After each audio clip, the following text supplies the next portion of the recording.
네. 반갑습니다. 민주노총 양경수 위원장님 그리고 지도부 여러분 이렇게 뵙게 되니까 정말로 반갑습니다.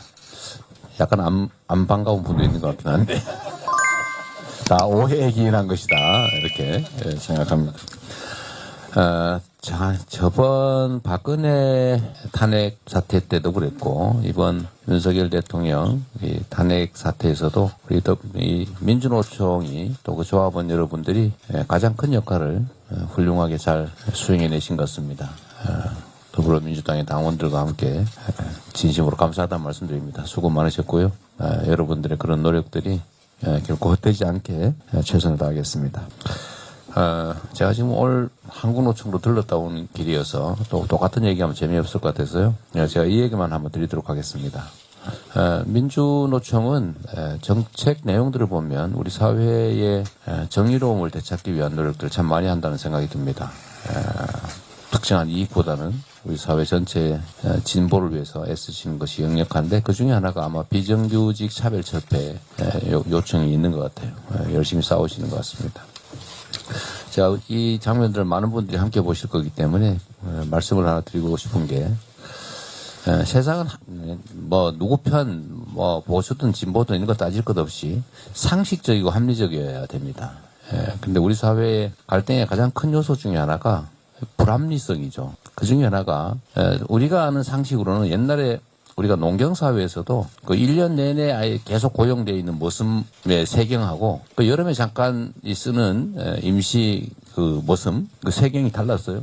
장기적으로 고용되는 그 모섬은 사실은 세경이 임시로 쓰는 것보다는 사람보다 좀 낮았죠. 근데 반대로 얘기하면 불안정하게 일시적으로 고용되는 사람들에 대해서는 그 대가를 안정적으로 고용되는 사람보다 더 많이 줬다는 겁니다.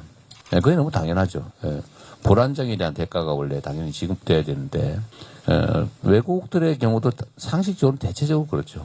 예를 들면 우리가 호주에 워킹 헐리데이를 많이 간다고 하는데 거기는 똑같은 일을 해도 알바에 대해서 더 많은 임금을 주기 때문에 일시적으로 일하는 사람들이 훨씬 이익이라는 겁니다. 근데 그게 상식이죠.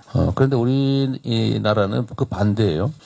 똑같은 현장에서 똑같은 조건으로 똑같은 시간을 똑같은 효용을 내면서 일하는데 안정적으로 고용되지 않았다는 이유로 비정규직이라는 이유로 보통 정규직의 한 60% 선밖에 보수를 안 준다는 건 아닙니까? 이거 황당하지 않나요? 이 불합리의 그 자체죠. 근데 이런 문제들이 사실은 엄청나 많은 문제들을 이야기하고 있습니다. 누구나 똑같은 일을 하더라도 반드시 정규직이 돼야 돼요. 정규직이라는 이유로 더 많은 보수를 지급하니까 당연히 그렇게 경쟁이 치열해지는 거죠. 그러니까 사용자들 입장에서도 반대로 절대로 정규직으로 뽑지 않으려고 해요. 이게 고용 불안정의 원인이 되죠. 이게 이상하죠. 모두에게 불행한 결과를 빚습니다. 노동자에게도 사용자에게도. 근데 이런 불합리들을 우리가 고쳐나가야 됩니다. 이런 것들이 한두 개가 아니죠.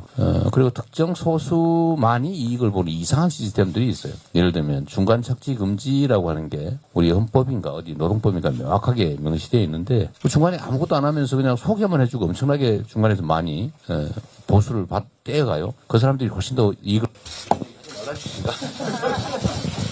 어쨌든 이런 불합리, 비상식 이런 게 우리 사회에 많은 문제들을 이야기하고 있는 것 같습니다. 그래서 진정으로 노동이 존중되는 사회냐 그렇지 못하죠. 합리적인 사회를 만드는 게 우리 시대의 제일 과제다 이런 생각이 듭니다. 일단 뭐 비공개 때 제가 그 얘기 좀 더 드릴 건데 저는 이런 상식을 회복하는 게 우리 사회의 제일 큰 과제라고 생각해요. 뭐 개혁도 좋고 진보도 좋고 보수도 좋고 다 좋은데 그것보다는 그냥 뭐 일반적 상식을 회복하는 게 정말로 중요하겠다 생각이 듭니다. 또 한 가지는 제가 요새 사용자들을 많이 만나는데 제가 그분들한테 자주 그 얘기를 해요.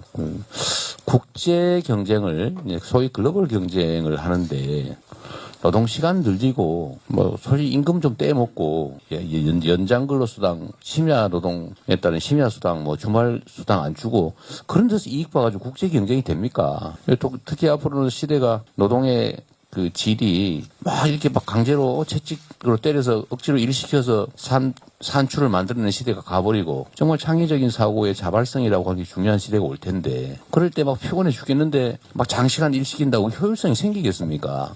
시대가 바뀌고 있지 않습니까? 이렇게 얘기를 하면 다 동의들 해요. 근데 우리는 아직도 그게 적응이 잘 안 되고 있는 것 같습니다. 이런 산업 전환에 또 시대 전환에 우리가 적응을 해야 된다라는 생각이고 또 노동에 대한 생각들도 우리가 좀 바꿔가야 되겠다는 생각이 듭니다.